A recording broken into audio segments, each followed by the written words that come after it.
Hello, everyone. Welcome to the Youth Empowerment Hub, where we help young people to grow and thrive.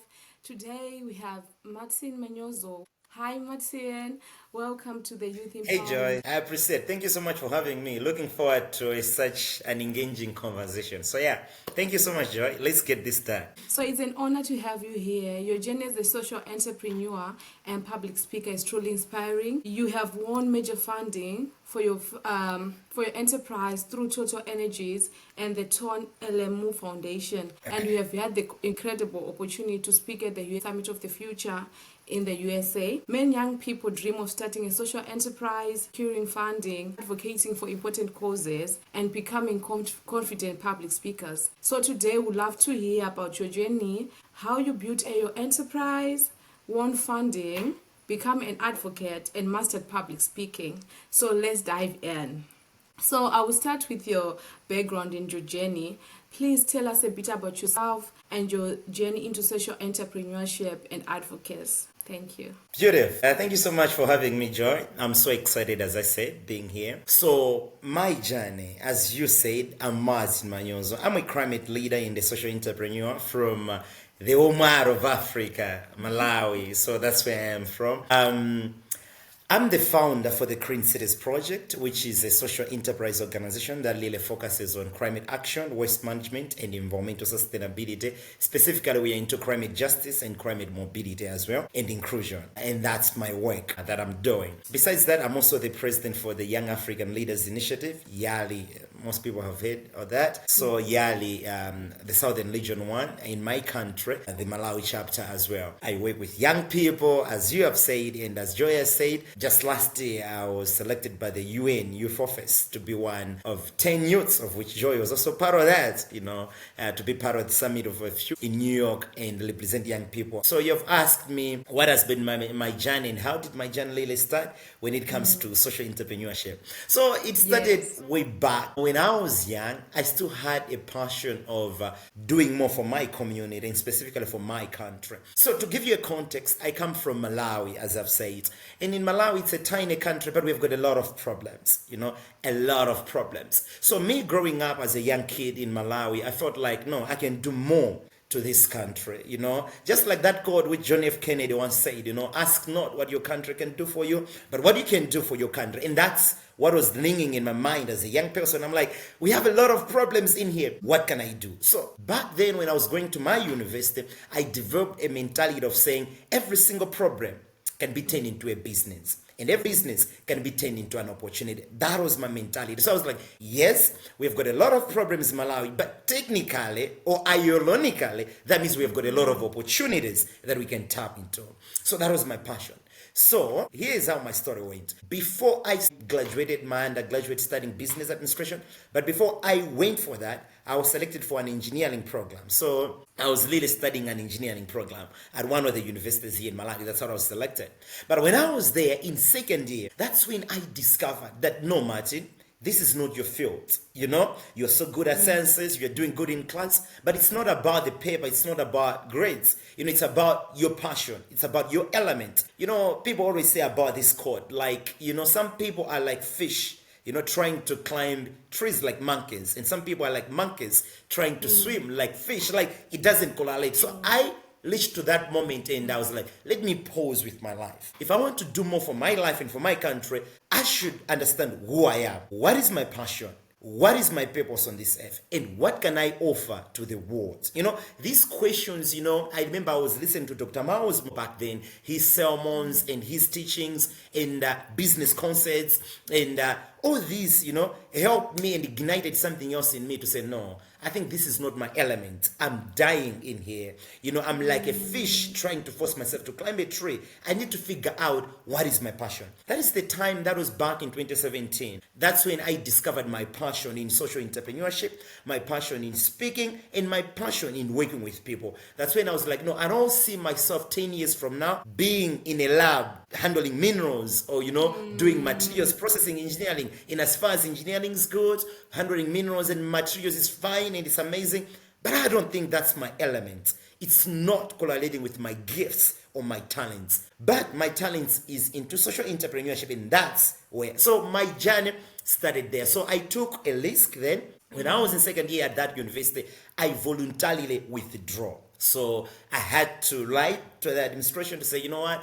No, I think this is not my part. I want to change my program. It was tough because the vice chancellor, the administration were like, lecturers were like, you're doing so amazing, Martin. We don't want to lose you. You should still be here. Engineering is a well paid, career path. I'm like, yeah, that's good. But for me, it's not just about the money, I want something else that speaks to me, that I can do I can wake up and feeling fine and good to do it every single day. So I don't feel like this is my path. So I withdrew voluntarily from that university doing engineering, and then I applied for another program. In my case, I wanted to study a program that can help me understand three things. Number one, social entrepreneurship. Number two, business as business. Number three, people. I wanted to understand people because I knew my whole life I'd be working with people. So I applied for business administration to another public university. Thankfully enough, I had good grades anyway. So they picked me. So that's when my journey really started. Fast forward, I was at that university when I was in first year.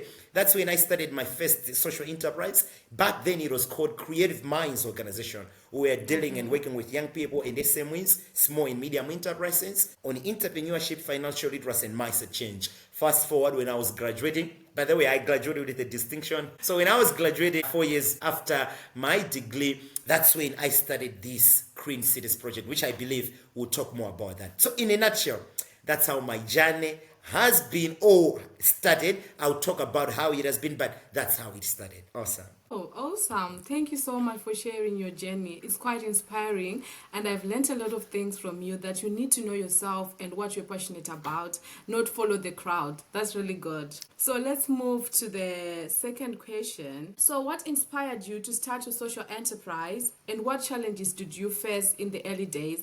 I think you've answered part of the question, but what challenges did you face in the early days? Beautiful, Joy. You're right. And just to concur with you, what you were saying, echoing, like it's true, as young people, there's a lot that is going on in the world. We have got pressure from families, from governments, from our schools.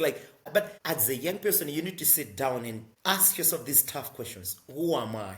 What makes me happy? What can I do and what can I offer to the world? What does the world need? That's how we can be ultimate, visions of ourselves, helping our communities whilst we are also progressing ourselves. So to answer your question, when it comes to challenges, I'll explain about the challenges, but let me just take it back to say, I started Green Cities Project, that was in 2022 when I just finished my undergraduate degree back then. So I realized that we have got this issue of climate issues and waste management in my country. It is a big problem, and not just in my country, but in the global south. So I'm like, let me do something into this. Fast forward, as you know, and as you have said, I've worked with different people in different organizations. Even with my team, I didn't realize that we can do that big a little bit, within a space of 2 or 3 years, So all I'm trying to put across is what I did back then was bringing together a team of people, because teamwork makes the dream work. So I knew I can do this a lot. So I brought,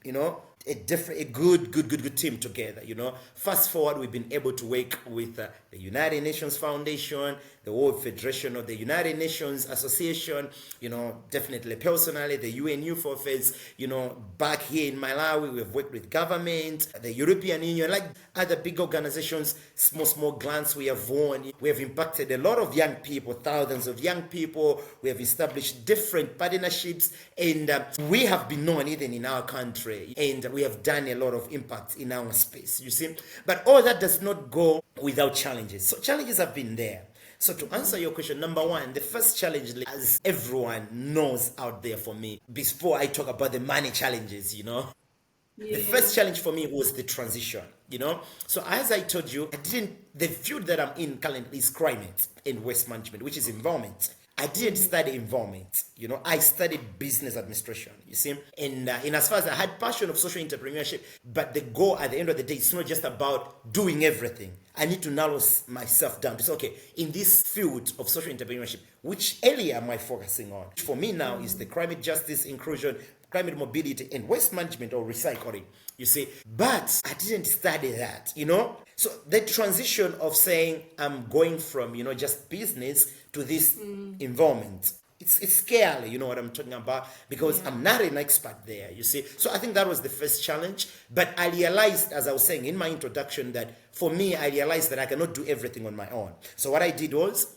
I was bring a good team together. So I had to pick someone else who studied environmental health, for example, you know, someone who is an expert in the environment sector as well. So we come together, you see. So that's how I defeated or I overcome that challenge. So it was like, you know, forming this good team of young people who are so good at different skills, even though some of the skills I don't have. So we can complement one another in learning this. So that's number one. Number two was the issue of, for example, funding or grants.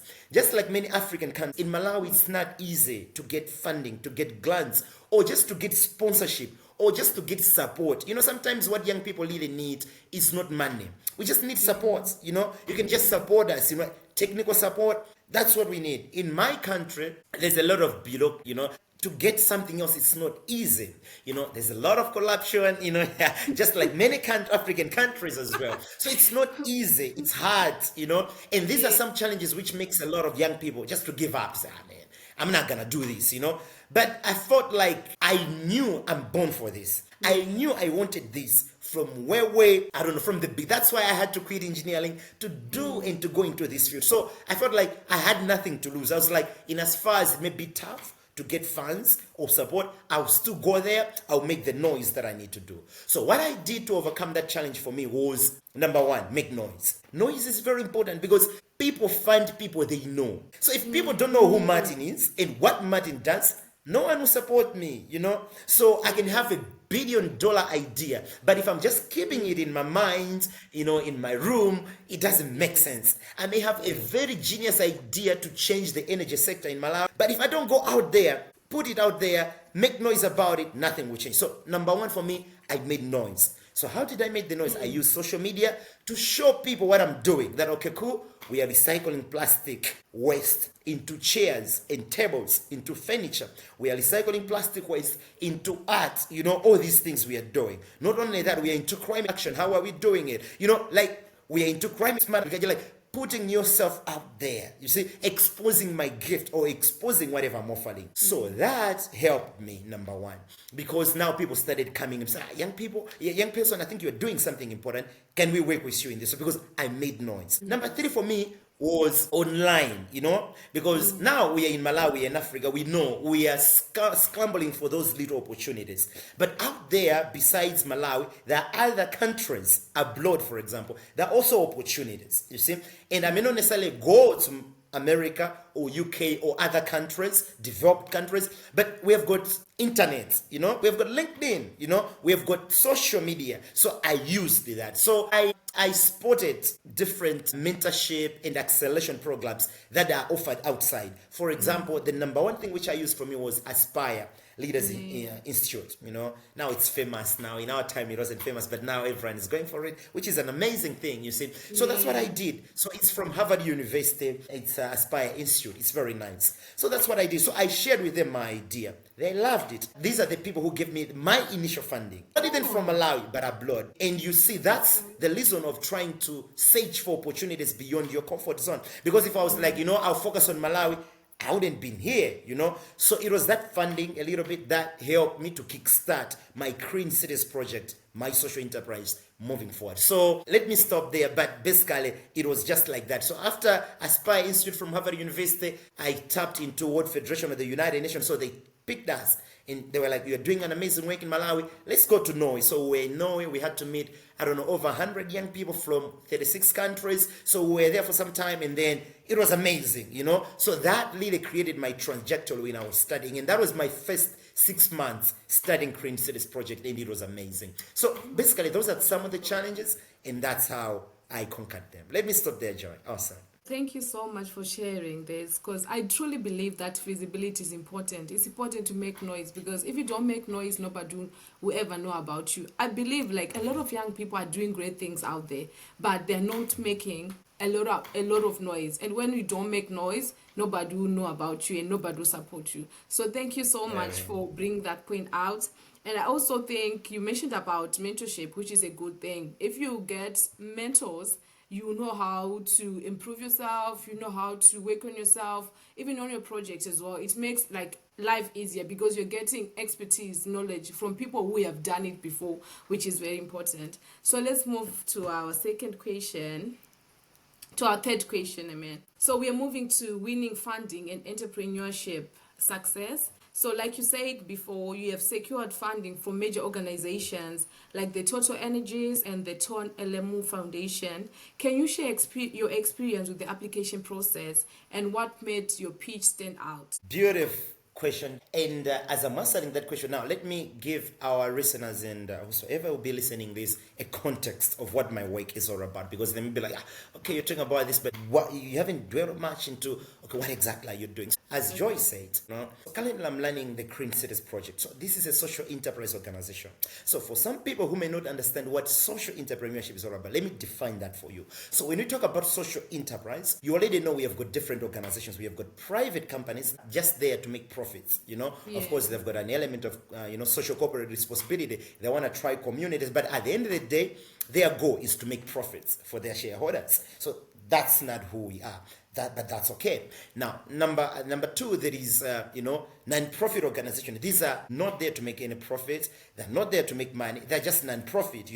They're just there maybe to get funding, support communities. It ends there. Their money has got one lifetime, like it just goes and it ends there. So those are non-profit. But a social enterprise, it's like, it focuses on a social business model. So basically, it's both like an NGO, it's both like a private combined, whereby you can do business or whatever you can do, learn a business. What defines you is just profit. Let me benefit mentally wise. It doesn't matter how I get the money. As long as I get the money, I'm good. That's a business or an entrepreneur. But a social entrepreneur does not just look at the money. They look at the impact. So cause. What's the social cause that is motivating us to do what we do? So just to give you a context of what we are talking about. So that's who I am. I'm a social entrepreneur and that's my target. Now, with my social enterprise, which is Green Cities Project, we have got different initiatives which we learn. Number one of which is the Waste to Art initiative, which, as Joy was saying, that is the one which was funded by the Total Energies Startup of the Year. So to keep it in a context, we were selected as the best circular economy business or best circular economy project in Malawi. Not only in Malawi, but among 100 other, startups in Africa, like the whole of Africa. So that's what the Waste to Art enterprise is all about. So with our Waste to Art enterprise, what we do is we recycle plastic in paper waste, in glass waste as well, into furniture, chairs and tables. We also recycle the same. For example, we produce art and decorative art. That's what we do. So it's amazing. Some of you who are listening or watching us, you should buy some of our products next time. Yeah, but anyway, I just wanted to give you any context of what we are doing. So that's part of recycling that we are into. But besides that, we are also into climate action. So we have got an initiative which we're calling Climate Shield Initiative. So we work with displaced communities which have been displaced by floods, things like that. And we are into climate smart agriculture. So in Malawi, we depend on agriculture. We've got a lot of farmers, but they've been impacted by floods, drought, soil degradation, and all these things. So we are bringing in techniques that can help them restore their soil, increase their production, and just help them to build adaptation or build resilience to climate change in as far as agriculture is concerned. That's another area. The final area, we're working with policymakers. So we put pressure on governments, policymakers, all these big people, so that we hold them accountable when it comes to youth involvement, when it comes to climate issues and environmental issues. In a nutshell, that's our work. Now, Joy's question is about funding. Now that you have got a context of what my work is all about, funding. So, Joy, we have won some funding, but not much. We are not satisfied. But from my experience, with some of the grants that we have received, mean grants or whatever grants we can call them, for different initiatives that I've been running, your question was, okay, what's my experience with this? It's nice. But for someone who would like to get these things, here is my tip that I would like to share. 4 things. Number 1, when you are presenting yourself and when you want to get it, or when you want to build something as which you want people to invest in, number 1, you need to have clarity on the problem you would like to solve. Okay? What problem are you focusing on? Number 1. Number 2, what's your solution? Okay? Like, what solution are you focusing on? What kind of solution would you like, to solve, whatever you're doing? And then number 3 is about sustainability. What's the sustainability plan about whatever you're doing? You know what I'm saying? So, for someone who has not studied anything yet, but you want to go into this field of social entrepreneurship, I would advise you, number one, ask yourself, what are you passionate about? Yes. So ask yourself, what are you good at? Number one, it may be something else which you are inborn, or it may be something else you studied through school, whatever skills you developed, or you self-taught, whatever. But it has to be something else you love, because you don't want to do something else which you hate. It's not gonna be good, because this path of Yeah. social entrepreneurship is like sacrifice. Because we're working with people, you know what I'm talking about? We're not just motivated by the money, we are motivated by the problems we are solving. You know what I mean? So understand what are you good at? Okay? Yeah. And then number two, ask yourself, what does your community need? Because at the end of the day, in as far as we want to change the world, but we're not gonna change the whole world. We start where we are. In my case, I started with my community, where I am, in Malawi, and it's not the whole Malawi, but in Ililongwe, where I am. What problems are there? And then I realized that in Malawi and in Nilongwe specifically, which is our capital city, we have got more than 20 to 80,000 tons of solid waste uncollected annually in our urban areas. That's a problem right there, So there is a lot of waste that is lingering around, So I was like, okay, that's a problem. But no one is doing something about it. I can do something about that. I can turn the waste into wealth. That was a problem I identified. So ask yourself, what problem in whatever field you are in? It can be in gender, it can be in climate, it can be in energy, it can be in solar, it can be in water issues. Whatever field you are in, the tips are the same. So you understand what you're good at, you understand what your community needs. What are the needs in your community? Because at the end of the day, we need to understand that every single business is birthed out of problems which people are facing. You see, if we are using WhatsApp today, or we are using Google today, it's because someone somewhere else understood that there is a need. People need to communicate besides calls, They want instant messaging. It's a problem they discovered, you see. So every single innovation or every single business or organization that are birthed out of a problem. If we talk about FAO, the food, this big organization we know, it was birthed out of a problem. Even the UN itself, it was birthed out of problems. After the World War, there was a lot that was happening. People were like, no, we need something else. The World Bank is the same thing. The IMF is the same. So you understand that big or small, every organization that birthed out of a single problem or a need in the community. So that's the bottom line. Now, the other thing you need to ask yourself is, what can I offer to my community? You see, that's a big question. Because it's not just an issue of, I'm good at this. It's not just an issue of, this is the need my community need or the problem that is there. But the question is, what can you offer? Is it a service or is it a product? So myself, when I realized that there is a huge problem when it comes to waste management in my community, not only that, there is also a huge issue when it comes to climate, floods, and droughts. I realized myself, okay, I'm good at this. This is what my community needs. This is the problem there. But the third question is always, what can I offer now? That's when the issue of bringing a team comes in, because I'm saying all these things because when you start to apply for funding or for grants, people don't just invest in ideas, they invest in people. So if they talk to Martin and they understand or they see that Martin does not understand who he is, he does not understand what he can offer, he does not understand the need in his community, people will not fund me, they will not invest me. You see, I can have a very good idea, but if what I'm speaking doesn't make sense to them, it doesn't connect to me, people will not fund me. So I want you to understand this concept first of all. So that has, to answer your question, Joy, that has been my experience. When I'm pitching, I'm clarifying the problem that is there in my community. What is the problem? You see, number two, what solution am I offering? And then number three, sustainability plan. Okay, because at the end of the day, you don't want just to depend on grants or funding. No. If people fund you with $5,000, for example, $100,000, whatever funding you can get, you don't want to be waiting for people to fund you now and again. No. You need to stand on your own to say, how can I sustain this beyond my initial grant or beyond my funding? That's where sustainability comes in. So to answer your question, Joy, that's number one, being clear in this concept. And then number two, it's not giving up. To be honest, you already know. we've got a lot of people who are applying for these grants, and the Yeah. competition is too much, and sometimes rejections are draining. So we Yes. neglect, we received a lot of applications, blah blah blah. It's so draining, But if you understand your why, like why are you doing what you are doing, you don't want to give up. No, you don't Yeah. want to give up. So you need to understand that, and you need to view these rejections not as you're not good enough or you are bad, but you need to understand then that that's just there to empower you to say, yes, I may not be good enough now, but I will refine my idea,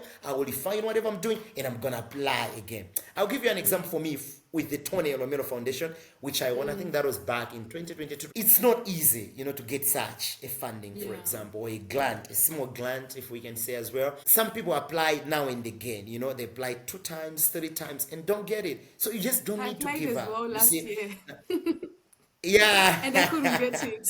beautiful. You see, so basically that's it. And then the other thing is, you see platforms where you can find grants. We have got the LinkedIn, for example, which I feel like it's a good platform. Later, we have got Yeah. different pages on LinkedIn. Like, for example, I like this page, the opportunities for youth. I think it's from UK as well. It's like you have everything. They offer every single grant, scholarships, funding, fellowships, whatever you need from Africa, Yes. Asia, any continent. Like it's there every day they post. So, like with Yes. this social media and digital world we are in, you can get them anytime you need. You know what I mean? But as True. I'm saying, it's not just an issue of applying and applying. No, don't just apply, but understand, build something else. Build something else. True. Understand the problem you're solving, your solution, what you are offering, and your sustainability plan, and start applying for all these things. And don't get discouraged. Can I stop there for that? Yes, thank you so much. This is quite insightful. I'm also learning a lot from you, Martin. Thank you so much for sharing. I've learned about clarity. You need to be clear. I've learned that you need to identify a problem that you want to solve and actually come up with a solution. And also the issue of sustainability. Thank you so much for sharing these tips with us. So let's move on to the next question. So the next question is, I think you've actually answered this one. What advice would you give to young entrepreneurs looking to secure funding for their ventures? I think you've answered that. There's other question. What are some key lessons we have learned about leadership and running a successful social enterprise? Yeah, I think you might need to answer this one. Great. So I think starting with a little bit just to echo on the previous question you say, my advice to young entrepreneurs, I would say start where you are with what you have when you can. I like this quote. They say, the secret of getting ahead is getting started. And the Yes. only way you truly learn something else is by doing it. So as young people, sometimes we are so afraid of starting because we are afraid of what the community will say if we fail. We are Yes. afraid of what the community or our friends will say if things don't go as planned. You see, but it's your idea. So you need to love yourself and love what you have, and don't be afraid. Don't be apologetic if you want to live your dreams. Go out there. So don't wait up until you have got all the millions to do an impact in your community. You can just start where you are. You know what I mean? So use the Yeah. little resource that you have, use the phone that you have, use whatever you have. Just start where you are. Where you are with what you have when you worst you can. Like there is no better time than now. And I'm proud of my fellow, Africans who are there, because in Africa we've got a lot of problems. And as I said in my introduction, is that if you see a lot of problems, that should tell you that those are a lot of opportunities out there, because Yes. every single True. problem can be turned into a business, and every single business can be turned into an opportunity. So Yeah. please, please, please start where you are with what you can, when you can, while you can. Don't wait. There is no best time other than this. So basically that's it. Now you're talking about my lessons when it comes to leadership. What was the other thing again? That was leadership and what? And running a successful social enterprise. Beautiful. For me, number one is patience. You gotta be patient. Like, patience is the ultimate thing. You need to understand that you are on your own pace. Now, in Yes. this digital world with the social media, there's a lot of competition, and no, competition is not bad, but comparison. People like to compare themselves with other people to say, you know what, like I'm this old, but my friends at the same age, they've done a lot, I'm this, I'm that. Like, comparison is not good. It's gonna kill your dream. I gave you my story. I was in second year studying engineering. Okay, nothing wrong with that program. It was amazing. But I realized if I continue this path, I will be the most saddest person in this world. I will not be happy with myself. I will not contribute well to my community, to my country, and to my continent. I need to follow my passion. When I was sharing this with my friends back then, that I'm trying to change my program, everyone questioned me. They're like, Martin, you're already in second year. So you want to leave this program and go to another university and start all over again in first year. No, you're gonna drain yourself. Your friends are moving forward. You're already a bright student. Keep on doing the same thing you are doing. I'm like, no, I'm living my life in my own pace. Okay? Yes. I've got my own timeline. Let other people Yes. progress. Guess what? Here I am. Some of my friends who graduated before me, no offense, but they haven't figured out what to do with their lives. So Yes. to them it felt like they were ahead of me, which is okay, but to me I knew there is nothing like comparison. I'm living my own time life on my own terms, on my own lifetime. So what I would like to share with young people is live life on your own timeline. Don't rush. Okay, please don't rush. Don't compare yourself with other people. It's good to have mentors, it's good to have people you look up to, but don't compare yourself too much to them. You do yourself injustice. Number one. Yes. On the same of passions, most young people, when they start a thing, a business, an organization, they want the same day, to win all the funding in the world. They want to travel around the world. Like they want to win yesterday. It doesn't happen that way. Some things just take time. So you need to teach yourself to be patient, to say, okay, I'm going to get some rejections, but those rejections, those failures, they're building you yourself. Yeah, you will reach there, but it may not be as quick. Okay, there's some people who can start today, they are successful. It happens sometimes. It depends on kind of environment, kind of factors that are there, external, internal factors that are influencing such a success. But for your case, chill. Take your time building your stuff. Put Always remind yourself, I'm still learning. Your time will come. So patience, number one. Number two is team. Don't be an island man. No man is an island, as the saying goes. And the saying says, if you want to walk fast, walk alone. But if you want to cover a lot more distance, like a lot of distance, let's work together. Teamwork is important. So don't just do things on your own. Build a team around whatever idea you have. I know people steal ideas, but everything is a risk, So take that risk, work with a team. It's always important, You complement one another and you move together with one another. And the other thing is, what I can share again is be a teachable person. Be willing to learn. Yeah. Because if you're not willing to learn, it's not gonna work. For me as Martin, in my inch of public speaking or in my inch of writing proposals or doing whatever I'm doing, I'm always willing to sit under someone and learn. It's always good, learn. And when people are giving you constructive feedback or constructive criticism, be willing to hear to that. Don't say, because they're criticizing me, that's bad. You need to learn. I'll give you my example. I'm also into public speaking, as you said. But because I grew up in an environment, of, church and all that, we used to preach when we were young and all that. So when I'm speaking fast right now, but this is better. I used to speak so fast, at the speed of light. You know what I'm talking about? Yeah, just because of the environment that I grew up. Yeah, so I could speak fast, very fast. To me, it was okay. But speaking at that speed, I could miss people. People couldn't get what I'm speaking. You see, so people could criticize me. Martin, you speak so fast. If I'm someone else who has a lot of ego, I would be like that, jealous of me. But I was supposed to humble myself. Okay, let me gain my pace. Like as I'm saying, it's still work in progress for me. I'm speaking fast now, but I'm improving. I didn't speak like this, I was cruising a lot in the past. You see, so that's an example. Like if you want to be so good at something, you need to learn from people, listen to people. And that is the reason why I was at the UN last year. I was there, I was an MC, because some people saw me speaking. They're like, this one can be a good MC for this side event, for the UN Global Impact event. So I managed the whole event as an MC, where there were prime ministers from the European Union, from Japan, but it started way back when people are telling me, you need to pause, don't. So I'm still working on my pace, but it's work in progress.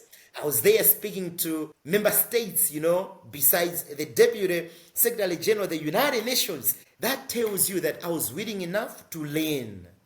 So Yes. that's what I'm saying. So, young people, whatever field you are in, whatever you're doing, be teachable. When people are criticizing you, don't just take every criticism as if they're pulling you down. No, some criticism is good for your own growth.